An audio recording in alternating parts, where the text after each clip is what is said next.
This is John for Global Women's Sports Radio. Today I'm on the beat. I've got Adam Chalifoux, podcaster, basketball analyst, podcaster. How are you, Adam? I'm good, John. Always a pleasure. Thank you for having me on. Well, thank you for coming on. As I said, you're a basketball podcaster. I thought it'd be interesting because you mainly focus on men's basketball, but you've got a knowledge of all basketball. I thought it'd be interesting to get your perspective on the WNBA. Yeah, absolutely. And women's basketball is definitely something I focused on a ton in college. I was one of the lead analysts for the women's team. DePaul University obviously has one of the best women's teams in the country, and then covered a lot of really high-level women's basketball too in my time living in Great Falls, Montana. Some of the better NAI teams in the country between Carroll and Providence, and then some really well-coached teams in some of the smaller um, communities out there in Montana. Shout out to the Belt Huskies and their unrelenting full court trap defense. Well, shout out to them. I'll give you that one. All right, let's jump right into it. Before we end, though, we will talk about your podcast. But right now, let's just jump into the WNBA if it's cool with you. Why do you think the WNBA is not as popular as, say, other sports, other men's sports? Well, the 1946 season was the first year for the NBA, and it really took a long time for that to catch on, And so I think context is important there. And sure, you had the George Mikens, the household names early on, and then you bring in a lot of the stars in the 70s, Jerry West, Bill Russell, Will Chamberlain, et cetera. But it didn't really take off until Magic Johnson and Larry Bird, and I think a lot of that goes into marketing. And it goes into shoe deals, I think a shoe deal is so key because it gives these young athletes someone to look up to and someone to emulate. So, if there's a Breonna Stewart shoe, that might go a long way as to marketing the game. You look at the shoe titans of the 80s when you have the Converse weapon with Magic Johnson and Larry Bird, and then, of course, the rise of Air Jordan. No pun intended there with Mike. But I think that definitely goes a long way. But the WNBA is in its just its 25th season. 25th. And so it's still relatively new. And I think that the level of play is rising across women's basketball already. You look at all of a sudden UConn has teams that can seriously challenge them and beat them. And sometimes they're not even the favorite anymore. And so that goes to show how much talent is coming to the sport itself. And I think eventually between that and doing a better job marketing and hopefully getting more endorsements like those shoe deals and stuff, not just that Grubhub commercial, I think that you're going to provide more exposure because the product is there. I went to the game recently between it was the Phoenix Mercury and the Chicago Sky, and Kia Nurse takes a Euro step from half court and hits a buzzer beater for the win. And that's actually the coolest buzzer beater I've ever seen in person, regardless of gender, regardless of level of play. And so the product's there. It's just a matter of putting that on display for the casual sports fan, because if you love basketball, if you truly love basketball, you already at least really respect the WNBA, and you should be watching it. Well, you make a lot of good points there. And the thing is, the players in the WNBA, they have such personalities. You mentioned Kia Nurse with the shot. After that, I talked to her in the press session. She's got a ton of personality. My biggest thing is I wish that everybody got to see all their personalities come forth. And I don't know how exactly they could do it other than ad campaigns where they're or social media where they're out there more on the team sites, not just their sites, because they've got so much personality. And I think fans would flock to them. Like you said, if you like basketball, you're going to like the WNBA. And if you just get to know the players more, I think a lot would follow. Yeah. I would say NBA TV could definitely help. I mean, I'll turn that on and it'll be, Tim Duncan's dog year's birthday. And so they have to show, 8 hours straight of Tim Duncan. Like maybe you squeeze in some WNBA games in there, like maybe get some classic WNBA games and a little more cross promotion in general. I think could go a long way, because it does get people's attention when they see Kevin Durant courtside, or Kobe White was courtside at that game that you were covering and I was attending. And so those guys are already really big household names, but they're also very influential. And so if someone sees Kevin Durant at a game, they might be like, hey, maybe I do want to go see Elena Deladon, and see what she's capable of in person. Absolutely. What do you think about expansion? I hear a lot of talk, people saying that there's so many great players out there that the WNBA needs to expand to fill rosters. I have an opinion on it, but I'd like to hear yours first. Oh, yeah. Well, I mean, it's just incredible. I know we've both covered Big East women's basketball a ton, you and I in particular. And, the names that come to mind that aren't, I don't believe they're even on a WNBA roster right now, like Jessica January and Tisha Heidemann. Well, These Heidemann is playing for Connecticut. Okay, so she did finally break through. Yes. Very good. Yeah, because these are unbelievably talented players. Heidemann hit that 75-footer at the end of the first quarter against the Blue Demons, the Big East Conference Championship a few years ago. And that's beyond Steph Curry range. That's unbelievable. That was like a Jerry West type distance. And so I think that you have enough talent to fill out these rosters for sure. And also, it's going to tie right into the growth of the league itself, especially a smaller city that might not be able to afford a NBA team, might be able to be more realistically pursuing a WNBA team, and professional basketball can be brought to the city. And so I do think it's great. You look at, Connecticut, they don't have a Connecticut men's team, Seattle, the Storm are really carrying the mantle right now because the Supersonics haven't existed in years. But I would love to see someday when you have, 24 teams or so in the WNBA.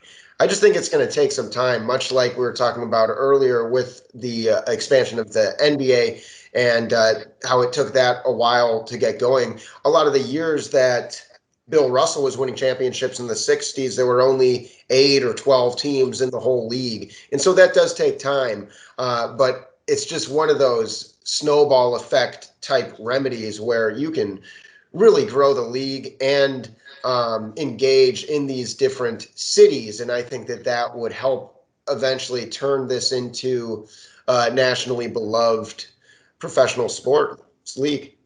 Well, you make a really good point there about the smaller cities. I honestly hadn't thought about that, but that might swing my opinion. I'm sort of against expansion right now, just because I don't think the league is strong enough right now to support more teams. However, the curveball that you threw in, which I should have thought about, makes total sense. If you put the teams in smaller markets, in like the Sky is in Chicago, there's so much that they have to compete against. Yeah. You put a team in a smaller market, and they could really flourish, and that I think would be a nice touch for the league to do. But and I also want to mention you mentioned Natisha Heidemann. She is the perfect example of a player with a phenomenal personality that just like nobody's heard of her. In terms of men's basketball fan, very few people have probably heard of Natisha Heidemann. She's a stud player, and she's got a wonderful personality. She actually took over the last media session. She pushed the moderator out, virtually, and Natisha handled the whole thing. And it's that type of personality that's going to draw fans in. And she's sharp as a tack. Is she still doing? She was doing a R&B career on the side as well. She is. It's temporarily sidelined right now. I drove her nuts asking her about that in various sessions. I promised not to ask her about that until she brought it up. So, but she is still active in that. She's just on a little bit of a hiatus right now. And shooting 36%. I just looked up from 3. So yeah, it looks like she's getting a ton of minutes. That's awesome. Yeah. Because I was following her early on. She was one of my favorite college athletes to cover. And for me, that's just been such an amazing blessing to be able to cover some of these players. And most of my favorite players are players I did get to at least see in college, Right. see close up. Yeah, same with me. I saw the T-shirt. I covered Marquette for a couple of years back when she was playing, and and my only regret was when she came against DePaul. I hated to see her hit those long shots, like you said, the 75-footer.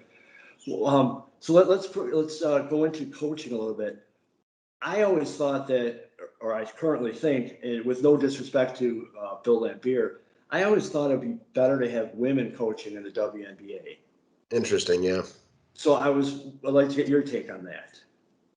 Yeah, it's very interesting because in the NBA, we're still yet to break that gender barrier when it comes to head coaching, but there's so many men head coaching in the WNBA. Now, Bill Laimbeer has been just so successful, and he did it with the Shock first, correct?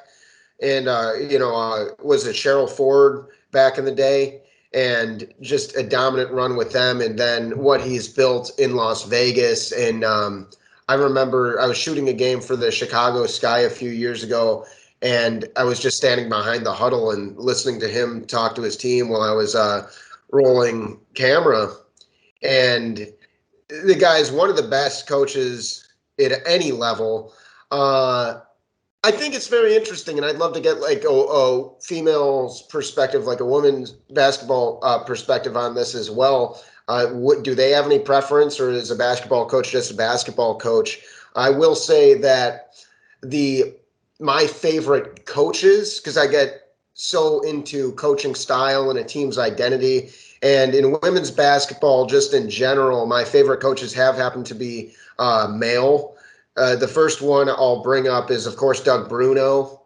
And covering women's basketball at DePaul as opposed to the men's team so much, it really opened my eyes to how much beauty can go into team offense. You don't have one guy who's just going to be able to drive through and literally place the ball into the hoop. It requires a little bit more gamesmanship than that when there is less athleticism. And I don't want to take away anything from their athleticism. I'm not saying they're not athletic, but there's not 6'8", 250-pound dudes who can just jump over everybody like a video game. Right. And so I think you've seen some really beautiful schemes. And what Doug Bruno did, it reminded me a lot of the LeBron James Heat with Spoelstra. They were going to shoot the lanes. They were going to constantly get out and run. And then they were going to spread the floor. And they were more on offense. They were like a fast break Greg Popovich Spurs. The ball is going to find the right player. They were going to get their looks from outside, but they weren't going to go full-blown D'Antoni with it.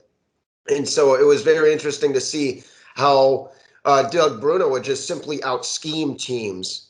And then Jeff Graham was the coach of the Belt Huskies, the team I mentioned that I covered in Montana. And so the Belt Huskies, this is a tiny, tiny town. And I actually was able to bring a couple Harlem Globetrotters over there when I was in Great Falls, surprised and brought a couple of the Globetrotters to practice. And they were thrilled. Really cool moment. But I digress. They would stay in a full court trap the entire game, and they would run teams out of the gym like 74-16, and it was just, it wasn't like they had really good athletes in that small community, but they're going against other small community teams. It just was better preparation, better game planning, better adjustments, and better scheming. And so they would outrun teams. They had a dominant track program, and you could tell that a lot of those girls on the basketball team were in track. And so it just kind of made me have an awareness that the chess match is more of a focal point, it seems like, in women's basketball. Like I said, just because you don't have the same level of super freak ISO players, Right. You might see some people who remind you of an Allen Iverson, but you're never going to see anyone who reminds you of a LeBron James. Yeah, the closest thing we have is Liz Cambage, but she is nowhere near the size and strength of a LeBron. But you mentioned men's coach like Bill Laimbeer. And I meant no disrespect to Bill. Bill is a fantastic coach. But, I've talked to the players, and the players will always say they're happy with the woman coach because it helps the women's movement and helps the women's growth. They're never going to go out and say, well, I'm happy we have a woman coach who does instead of a man, if they're still playing, because then you're getting, it's a weird, and I understand that from them. But I just think for the growth of the league, for the growth of the movement of women, I think we need to continually see more players coming up through the ranks and taking over as coach, like Vicki Johnson in Dallas, the new Seattle coach. She used to play. I think it's good for the league. It's good for the women, and it's good for the players. Now they've got something to their careers end. Now they've got somewhere to go into coaching. Yeah, and it would be interesting. I wonder if Becky Hammon would be interested in coaching in the WNBA. She's been a hot name in NBA circles, but geez, some of these jobs, some of these teams, I would be Indiana. Thrilled. Yeah. They could use her. Although Indiana's won the last couple of games, so they're maybe they're turning it around a little bit, but they've been pretty bad for too long over time. I'd love to see her maybe go to Dallas.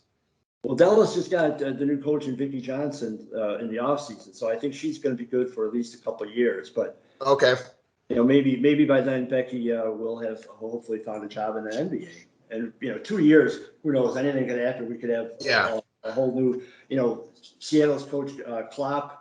He resigned a few games into the season. He just retired. So you never know. But let's move on to predictions. Right now, we're on the Olympic break. Seattle has the best record in WNBA. They're 16-5. Las Vegas is next. They're 15-6. In the other conference, Connecticut is on top with a 14-6 record.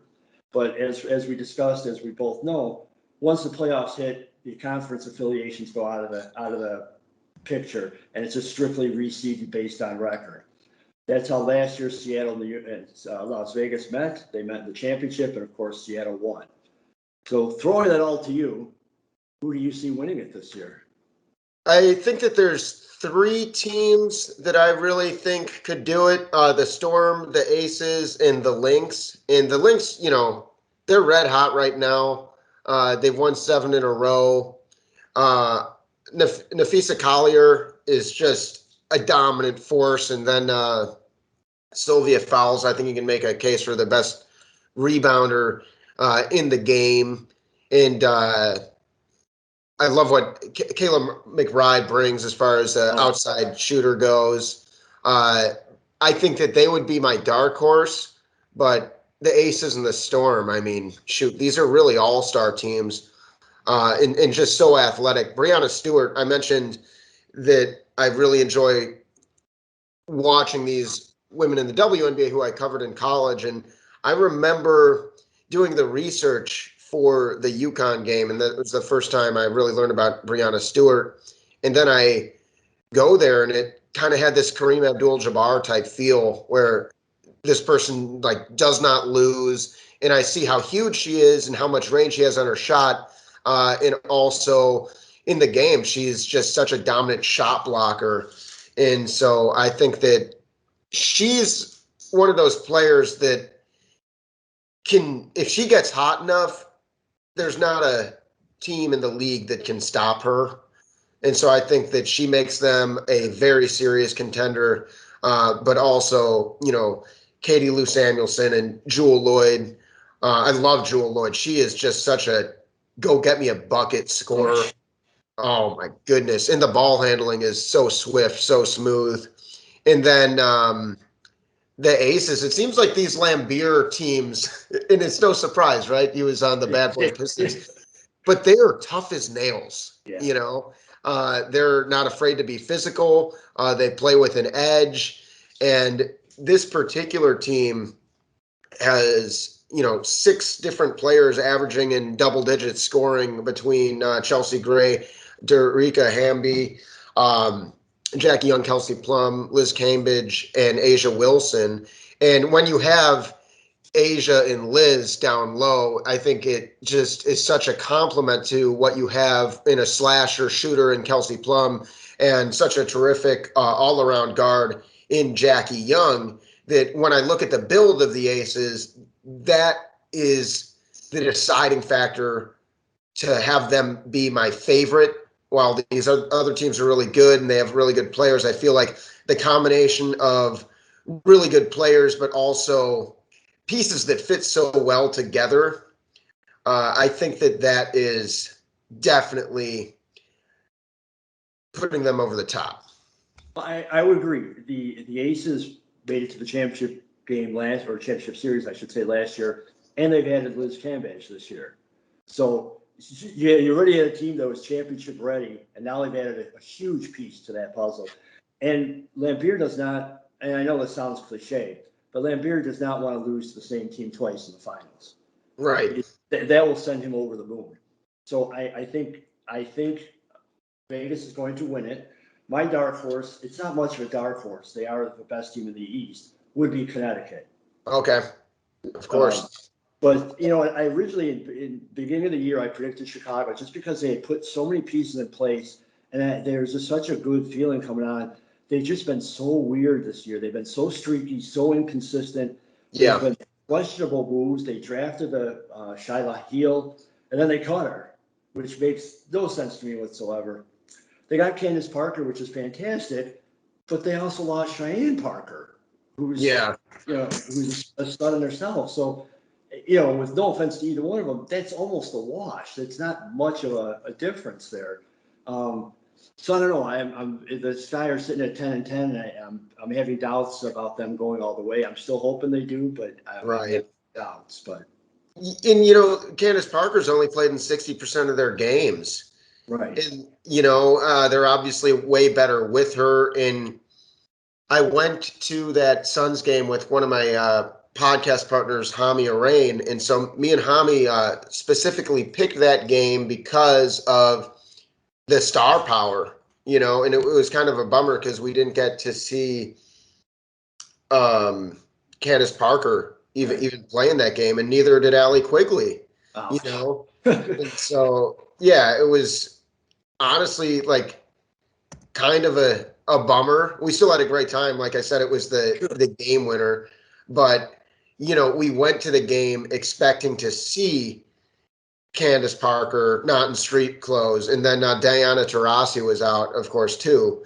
Right. And so it was a little disappointing, but I guess what I'm getting to is hopefully they can get a little more continuity, because on paper, I just don't see why not. They could beat any team in the league. And Allie Quigley, geez, she really reminds me of Chris Paul or John Stockton. One of the things I really see with Chris Paul is she'll be on the fast break, and then she'll do that tricky thing where she seems to have eyes in the back of her head, and she'll use her body to cut off the defender. And she can use that to draw a foul, or she can use that to kind of use her own body as a screen while she's looking for the right pass or looking to do it herself. And then I kind of get some like late 90s Utah Jazz vibes between her and Courtney Vandersloot. Vandersloot being the Jeff Hornacek to her John Stockton. Sure. Someone who's going to stretch the floor and knock down anything within the gym. And then when you have, of course, the star power, one of the greatest women's basketball players in the history of the world in Candace Parker, I think they have such a bright future. I'm really rooting for Lexi Brown as well. Yeah. She doesn't play a ton right now, but I absolutely loved her at Duke. And so they have all the teams, even Diamond DeShields. I loved Diamond DeShields and just a lockdown defender, an athlete, a scorer, a two-way slasher. But they got to get it together a little bit. You know, they're close. They have all the pieces. It's just a matter of having that come together. But things like that happen. And you just got to get hot at the right time. And that's how basketball is. So if they get into the playoffs and they can just start to piece those into a cohesive unit, a consistent cohesive unit, because we've seen it. But if they churned that out into a game-to-game product, then there's not a team in the league that could beat them. Yeah, I mean, well, they could, but they could beat any team in the league. I was willing to chalk it up to injuries, like you said, that the two players were out and they lost the 7 straight. Then they came back and they won 7 straight, and things were looking good. The team was healthy, but after that, they've gone back to the back and forth. They've won, or they lost 3 of their last 4 games now, and they've got the full complement of players. So I'm hoping that Coach GM Wade during the break here could somehow pull the team together and they can come out strong in the second half. Yeah. As you said, if they're rocking on all cylinders, if they could pull it together and be consistent, they could be as good as any team in the league, and there's no reason why they shouldn't be. Well, they got a huge litmus test coming up against the Seattle Storm on the 15th, and so we'll see. That'll be a good welcome back. Just to face the toughest team in the league.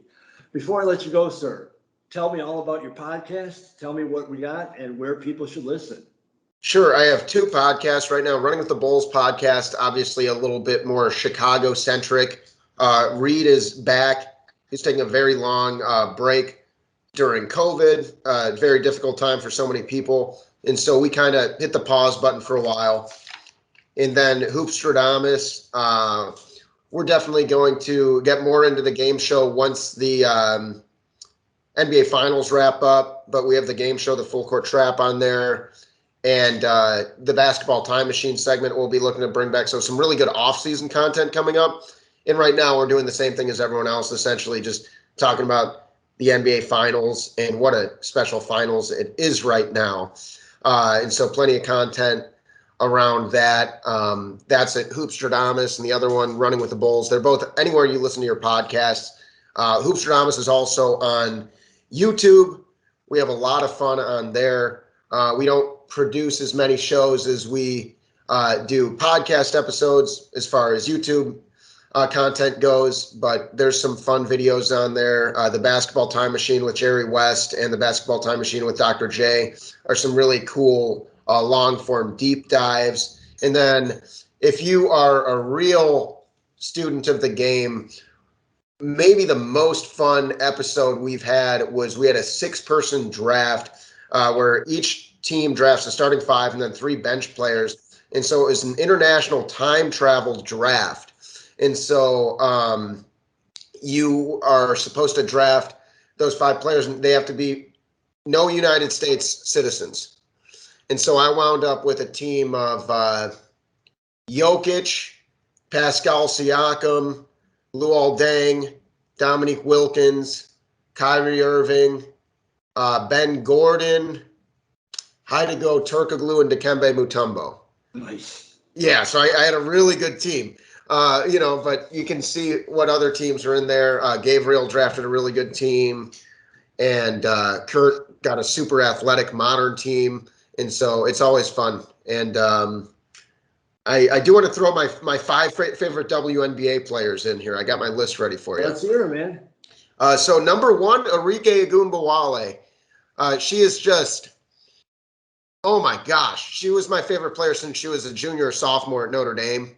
And even though watching her absolutely kill my Blue Demons, I was like, oh my gosh, she is special.